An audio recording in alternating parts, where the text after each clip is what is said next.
I'm Dr. Caroline Leaf, and welcome to my podcast, Cleaning Up Your Mental Mess. Well, in today's podcast, I'm going to be talking about how to deal with toxic people in your life. When you recognize that you've got two kind of conflicting emotions going on. One, that you really love these people, they're really special. Maybe it's a spouse or it's a family member or a really close friend or uncle or aunt or something. But there's something that they are doing that is really triggering you and causing you anxiety. They have maybe some sort of toxic behaviors or things that they're dealing with, and it's triggering something that you're dealing with. I'm sure this is relatable. This has happened to me. We get so many questions around this as well. Now, how do you deal with a loved one who's going through sort of a toxic phase, and you're also going through something and you kind of just trigger each other?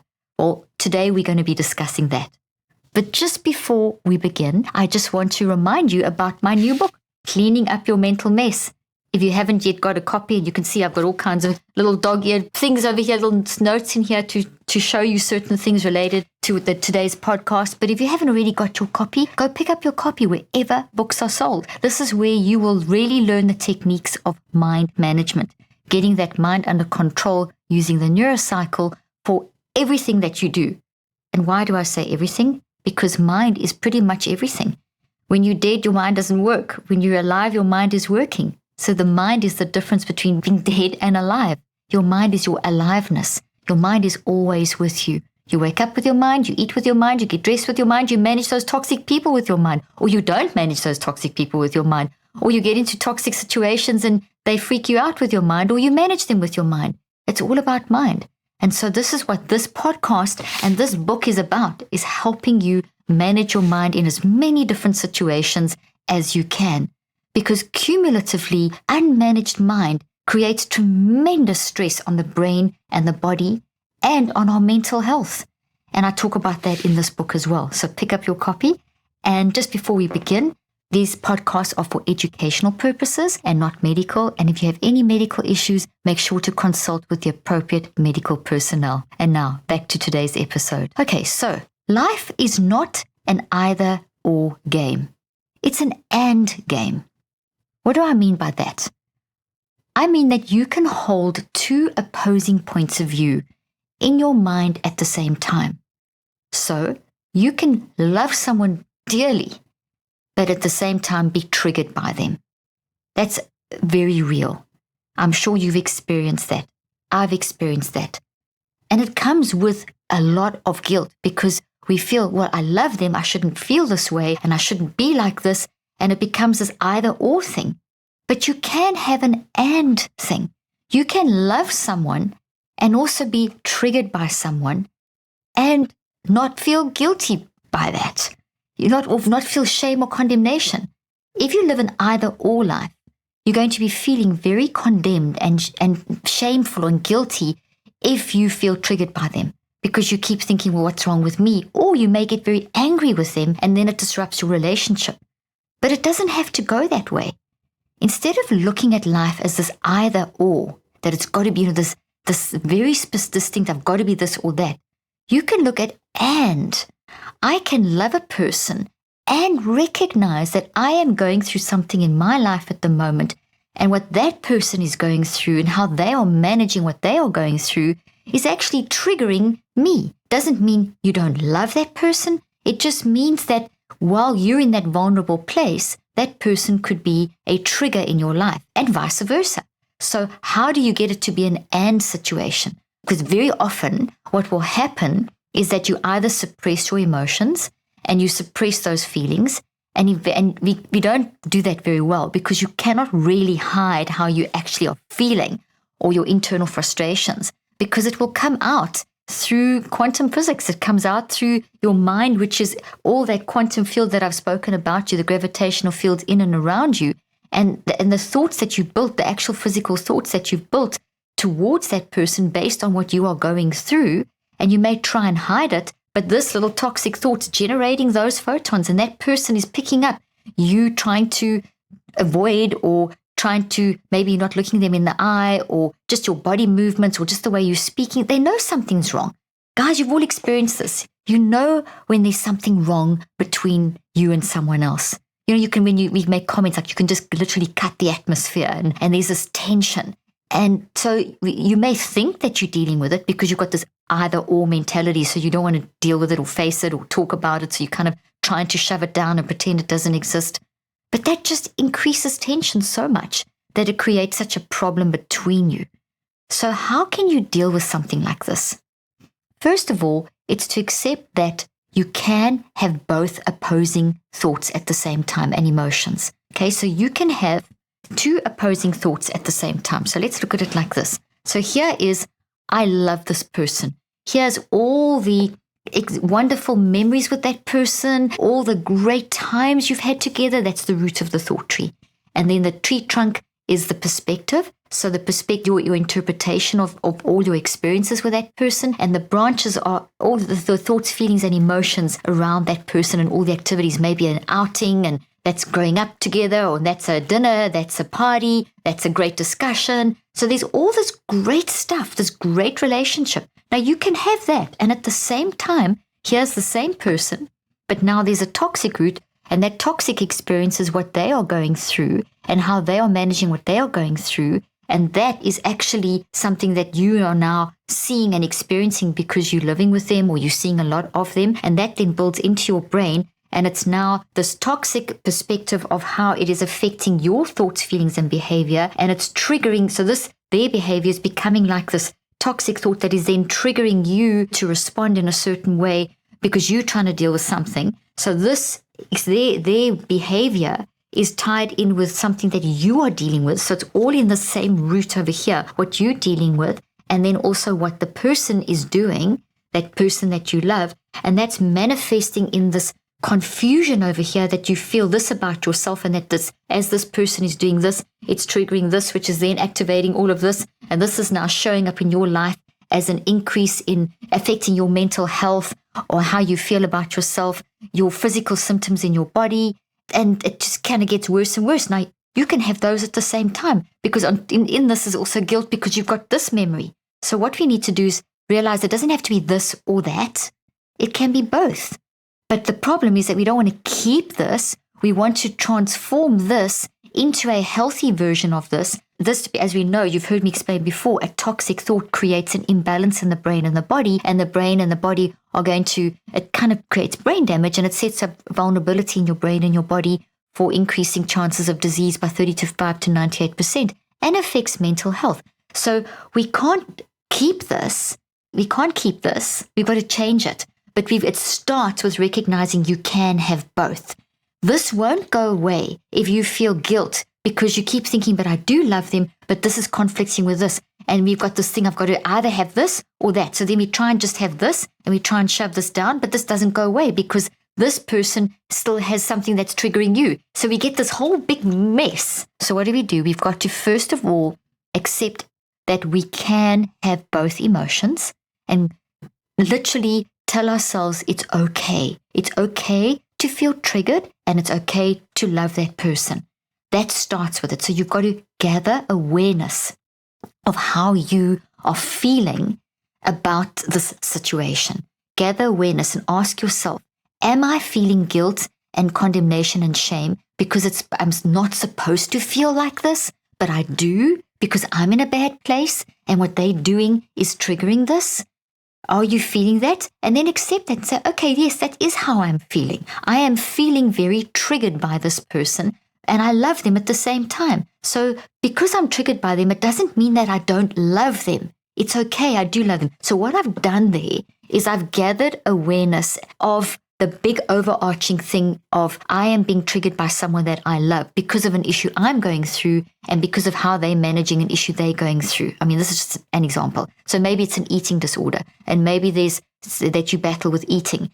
And this is something that is very, very common. This is a question was asked very recently to me. That's why I'm going to use that example. So someone is close to someone and one person has an eating disorder and the other person has a way that they are eating in a very specific way. And the way that they're eating is actually triggering this person's eating disorder because it feels like the other person, that they need to eat like the other person. So there's all this confusion that everyone can eat in their own way, but that person's way of eating that you love, this one, is actually acting as a trigger for you.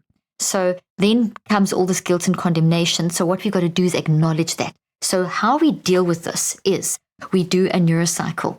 Okay, so before I confuse you, let's start at the beginning. It's an and game. We first got to accept that I can love someone and be triggered by someone, and it's okay. Sometimes it's big stuff, sometimes it's little stuff, but all of it can be managed if you give yourself permission to have both. Then what you do is you manage the toxic.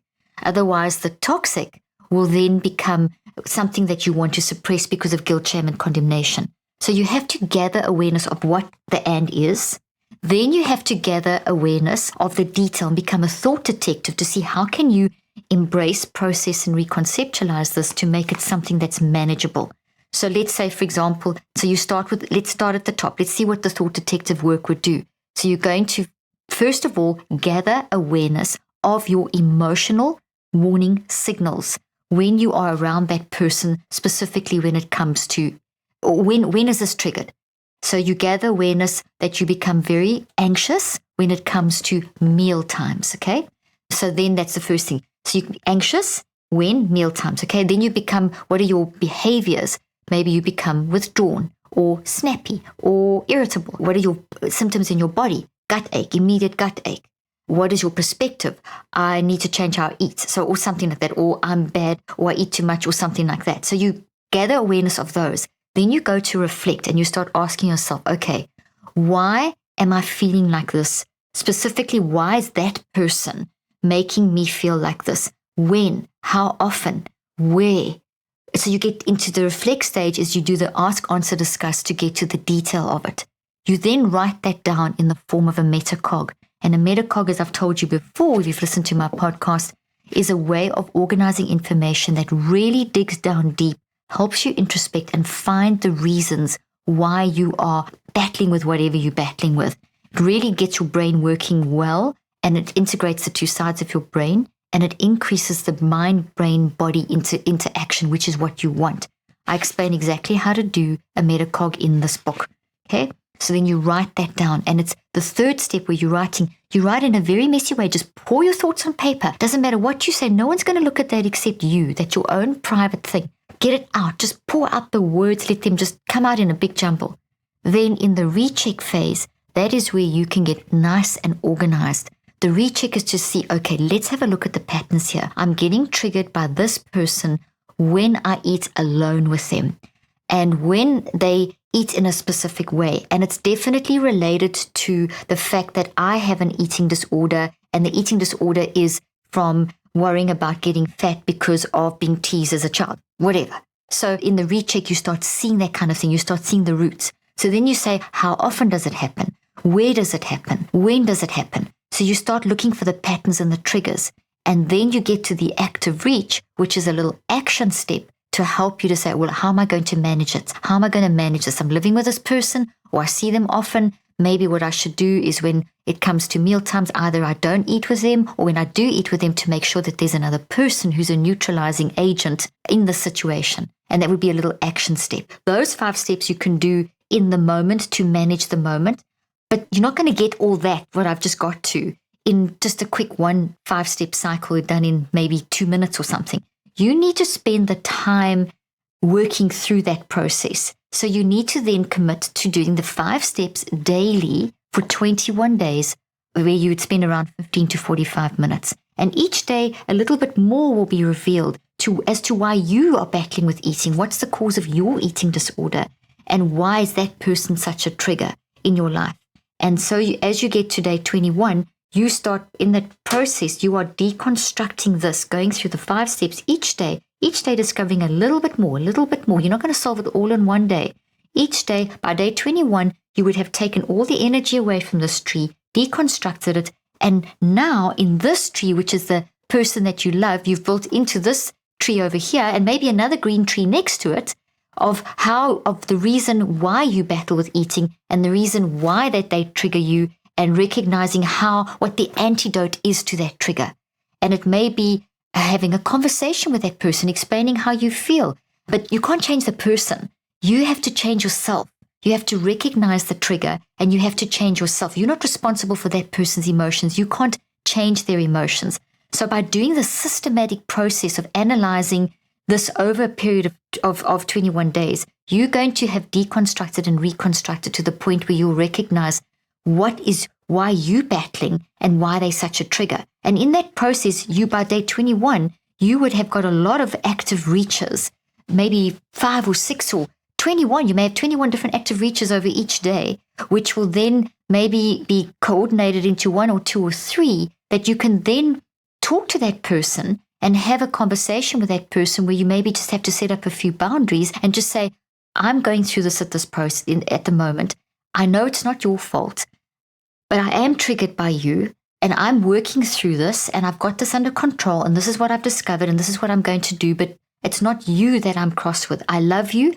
I'm just in an and game. I love you. I'm just working through this. And as I go through this process of healing, of the neurocycling every day, it's going to change. You may only get to the point of being able to have that kind of conversation at 21 days, but you may even be able to have that conversation at day 1 or day 2, because especially if you're living with that person, I would recommend that you do a mini neurocycle as phase 1 to be able to get to the point where you can work out what the main trigger is, or the most in-your-face trigger is, and to on your own, just to go through the 5 steps, work what that is, and then your little active reach would be to have a mini version of the conversation I've just described. And then as you work through the 21 days, by the time you get to day 21, then have another conversation with that person. And all the time coming back to where you at, explain to the person, this is where I am at. I need this space at the moment. If you see that I'm pulling away from you, or if you see that I'm not eating with you, or if you see that I've asked someone to come and sit with us, it's not you. I love you. Okay? It's just something that I'm working through, and it's not your fault that you trigger me. And you'll get stronger and stronger at finding the correct words as time goes on. Now remember, when you get to day 21, the behavior change is not going to be it's not going to be happening yet. You are going to know what to do, but you're still going to be very triggered because this is very small. It's not a habit yet. You need to practice this. You need to find 1 final or 2 or 3 final active reaches that helps you manage the situation, which is changing the reasons why you have that eating disorder and where you're going with, where it came from and what your active reach is for that, and then how that's linked to this person being a trigger. You're going to have to find 1 active reach that kind of summarizes that and then practice that daily for the next 63 days. Now, that's an example with someone who's got an eating disorder.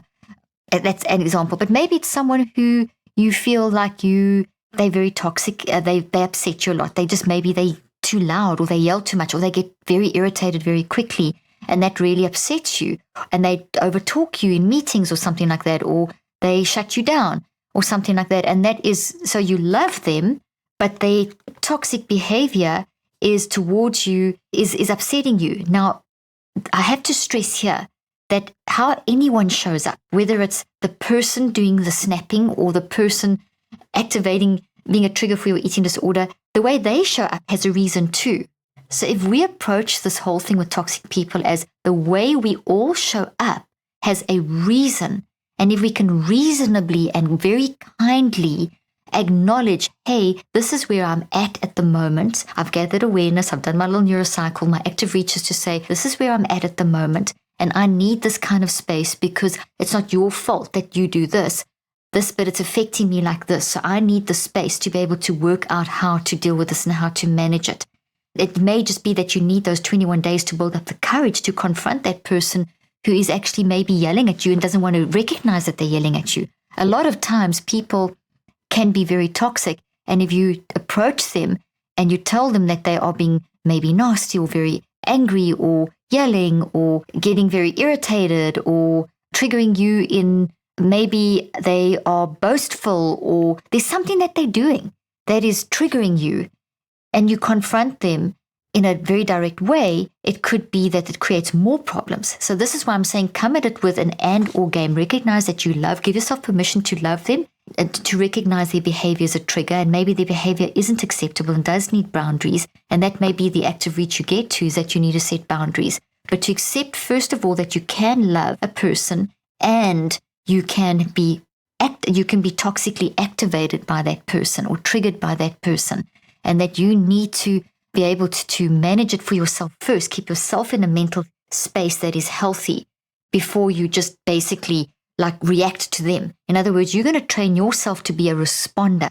By you being a responder, by you creating the necessary space and boundaries, maybe they don't even like it when you do that, but by you insisting that this is what you need to be able to manage the situation, and this is how you're going to manage it, and you're doing your Neurocycle, and you tell them you're working through this process, you are giving that person, in a very kind way, a signal that you're creating a boundary, that what they're doing is something that you're not going to accept into your life. But you also haven't made them feel bad about themselves. You're actually modeling something that they could do. And maybe they could turn around and say, well, maybe there's something that I do that upsets you, like what you're doing is upsetting me or triggering me. Maybe you can go work that out. And then in 3 weeks or at the 21-day mark, we can actually come together and have a discussion about how we're going to manage this. So basically, what I'm saying to you is that we've got to be very careful of thinking that I can't be triggered by someone, or if someone that I love is toxic around me, that I just have to ignore it or suppress it. It's going to get worse. Or that I have to be reactive. Those are generally the two responses that we will fall into as bad habits. We'll either be very reactive, so every time you're in that situation, you react and it just gets worse and worse, and then you just pull away and it never gets resolved and it just kind of hangs over you.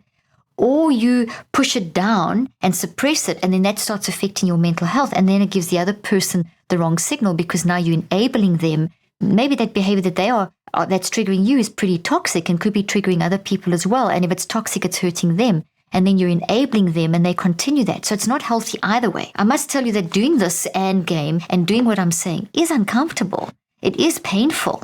It is time consuming.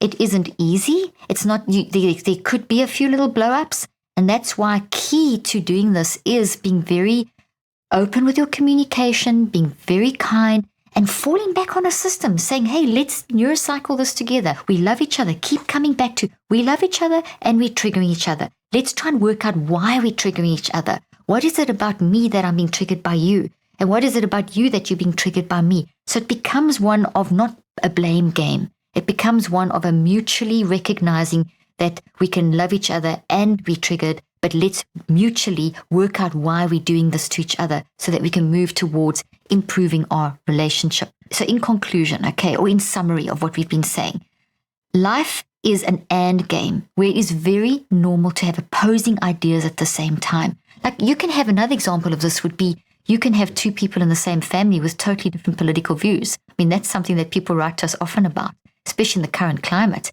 And it's caused tremendous dissension in a family. And that's where a neurocycle would be very important, because it doesn't mean that if you have two opposing views that you have to now dislike each other. You can each have your own views. You don't have to get toxic and dislike that person. You can have an and situation where you've got two people with opposing views where you can agree to be civil and agree to disagree.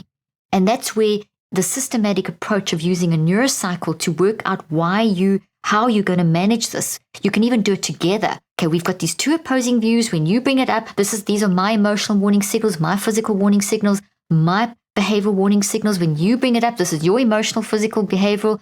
Why are we doing this? Reflect on it, ask, answer, discuss, and then write that down together, work it out, recheck. How can we do this? We love each other. So how can we get over this? How can we keep this compartmentalized? And that would be a great act of reach. Let's keep a political discussion compartmentalized and not let it become all pervasive over who we are, and keep it compartmentalized that we will only discuss politics in the garden at 5 o'clock. I mean, really, I'm being so specific, but be specific.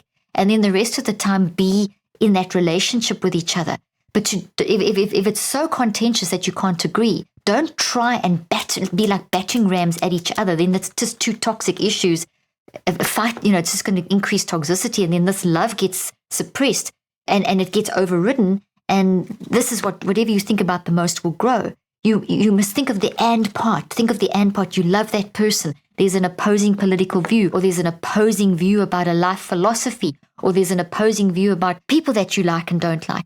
But if you love each other, this is what dominates. So you need to come to the point where you can neurocycle in a nice, kind way to systematically train your mind, to train your brain to become less reactive. So you're managing it. You move away from being a reactor where you explode into an argument to being a responder. So what I'm telling you is that the Neurocycle is a way that you can train yourself to be a responder. And it's not going to happen overnight. As I've told you so many times, this is at least a 9-week process.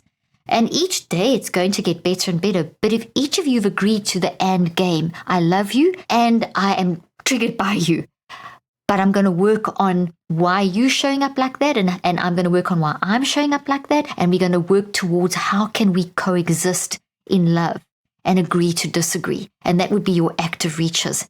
And that, as I said, is going to take you time, because not only is there that immediate relationship, but there's also your stuff about why you're showing up. Each of us is showing up for our own reasons, and then we are triggered by each other as well, which is another whole toxic tree. Okay, so there's work to be done on both levels, individually in yourself and then together as a unit, so that you can come to a point of compatibility and agree to disagree. Okay, so you can love someone, but maybe sometimes you need to pull back so that you aren't enabling them. I mean, it may be that sometimes if you constantly in the person's face trying to show them something or help them with something, or you see that they're doing something that you know is hurting them, sometimes you do have to pull back, because they have to suffer the consequences or experience the consequences of what they're doing. And it's affecting your mental health. And then you also have to check with yourself, why are you trying to fix them and control them? You know, maybe you, by your kindness and modeling a different kind of level of acceptance and another way, or just being there to support and creating a boundary that's a fixed space and saying, look, I can't be with you when you do this, but I love you. So that's the end game. I love you, but when you're in this toxic state, I have to pull away. That's okay. That's the end game that I'm talking about. So someone may be toxic for you right now, but that doesn't mean it's going to be like that forever. That's what I want to really stress. Sometimes it's just something we're going through. It's a temporary thing. It's just a temporary time where we are in that space where we are really battling, and that person is just a trigger in our life, and you have to learn how to manage it, but it's going to end because you're going to be able to sort out what's going on in your own life. And that's where you can have the end game. As you're working through, you can still love that person. You don't have to have the guilt on top of working out, trying to sort out yourself, feeling that tremendous guilt because you kind of feel you want to push that person away. So it's much better to say to that person, hey, I've got some stuff I'm working on. This is what I'm doing. I'm getting it under control. It's okay if I pull away sometimes. Don't take this personally. It's me trying to deal with my issue. And then you create that space that's needed, and it's temporary. It doesn't mean it's going to be like that all the time. Okay, and it's also very normal for situations and relationships to change. That's another thing with the end game. Things change. I mean, the most obvious thing is like when a child grows up. You're at each stage as a child is growing up, your brain is changing as a parent, and the child's brain is changing. And so you're rewiring new trees all the time at each stage in the relationship. You know, if you look at a child of 2 and 3 and you look at a child of 23, 24, an adult, it's two different things. With a young child, you are basically guiding and in their life in a very in-your-face way, which you need to be. But once a child is an adult, they're no longer a child, you then have to be invited in. So that requires a parent to rewire and not think they can jump in and correct and give advice when not solicited. You've got to let an adult child invite you in. But that requires rewiring in your brain. And it doesn't mean that you don't love them. It's not an either-or game. You love them, but you're both rewiring. Things are changing. It's okay. And in that change, it can get kind of toxic. And you can trigger each other in those changes. Very, very often we trigger each other in those changes. So all the time, we just need to keep that mind management in place. Just keep going through those 5 steps as we recognize patterns in our life where there's a little bit of conflict. Go and do the Neurocycle to work out what's going up on in me. Why am I showing up like this? Why am I being triggered? Is this a change? Do I need to pull back? What is my active reach? Do I need to pull back a bit? Is my adult child now finding that I'm too involved in their life and I need to pull back? And it's okay. It doesn't mean they don't love me, but they just need to be allowed to make their own decisions, that kind of thing. That's something I used to find a lot when I worked with teenagers and young adults, is they would often say to me that their parents need to give them space.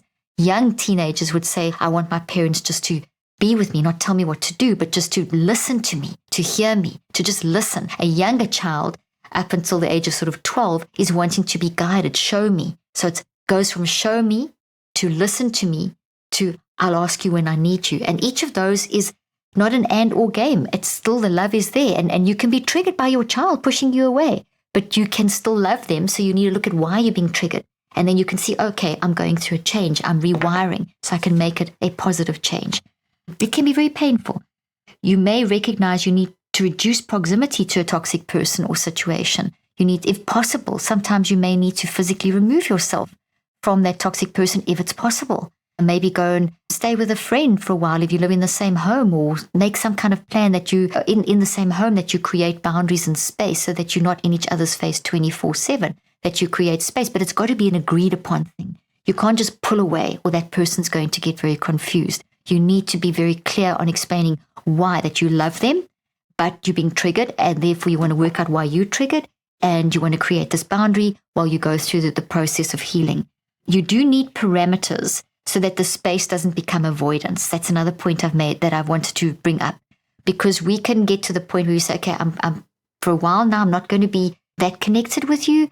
I'm going through this process of 21 days and over this process of 21 days and then the other 42 days. Give those times. I will, as I get to deal with my own mental health more efficiently, then we can have more and more contact. And talk to them, negotiate with them, explain. Otherwise, that person's going to feel really bad, and then the toxicity will increase, and they may do things that trigger you even more, and it can go away. So the avoidance is not, don't suppress and avoid forever. Give a time frame, even if the time frame changes. Change is fine, as long as you go towards a goal. So, okay, just give me a week, and you find after a week you need 2 weeks. So say, hey, this is where I'm at. Thanks so much for giving me that space, but I need a little bit more time. And it may be in your own home. It may just be that you don't do meals together for a while, or you just have your own time where you go and watch TV on your own, or you create spaces in your home that you are not always in each other's face. And, you just judge it as time goes on. Communication all the time, telling them where you're at, encouraging them to work on their stuff, and constantly sharing. And as soon as things get out of control, as soon as you feel so you're starting to argue and fight in a negative way, agree to pull apart and go back to your own spaces where you can continue to work towards a healthy relationship. Okay, so open, honest, kind discussions about what is causing your distress and how a person is triggering you and what you need to manage this in order for you to be a better person, or how you do this. So your goal is to move towards becoming a responder, not a reactor. The minute you are a responder, you've mastered the and game. You've mastered the fact, and this thing has gone away, and it's now inside here. If you look deep inside this tree, you'll see some are light green and some are dark green. So the light green is how that person used to trigger, and the dark green is now how you are functioning. So now, as the person does whatever, you remember how you were triggered. There may be a little jolt of being triggered, but because you've gone beyond the 63 days, you are able to not react. You are able to respond and keep the peace. And when that person, if they've done no work on themselves and you've done all the work, and they see you change, that is the greatest way to influence someone else, when you have changed and you've become a responder. Kind, firm, not a doormat. Boundaries are extremely important. I'm going to be doing lots of podcasts on different types of boundaries and taking this concept I'm teaching you now into more specific areas. And please send me questions and comments of what specifically you'd like me to dive into, because I'll be doing much more specific. This is more of a general introduction to this concept of being able to live the and game, not the or game, the either or game, but the and game, and how to manage that and to turn yourself into a responder. But the goal is to move towards responding. The more you respond, the more self-regulated you are becoming, the more you're managing your mind, the more internal peace you will have. And the stronger you will become at not accepting. If that person doesn't want to change, you are not responsible for someone else's change. But by you changing and you managing how you can cope with yourself and your mental health around them is a massive signal that eventually that will, because of the love, that will reach them and they'll see, wow, you really have changed. And that is very often a good trigger or activator to help to let them look at themselves and think, hey, maybe I should do some changing. So, lead the way. Don't be scared to lead the way. It's brave and scary to lead the way, but don't be scared to lead the way. So your goal is to move towards responding versus reacting. So in sum, kindness, explanation, communication are so important. Don't make assumptions. Don't suppress feelings because they will explode in volcanic ways. You are able to become a responder, and you can do this by learning to use the neurocycle. The neurocycle is not a trick or a technique. It is how you get your mind under control systematically, get your wise mind dominating your messy mind to get you nice and self-regulated so that you are managing that every moment. So you get to the point where you don't have to be around that yelling. You don't have to be around those toxic things, that you learn how to block and protect yourself from those toxic environments. Hope you've enjoyed this podcast today, and I look forward to seeing you next week.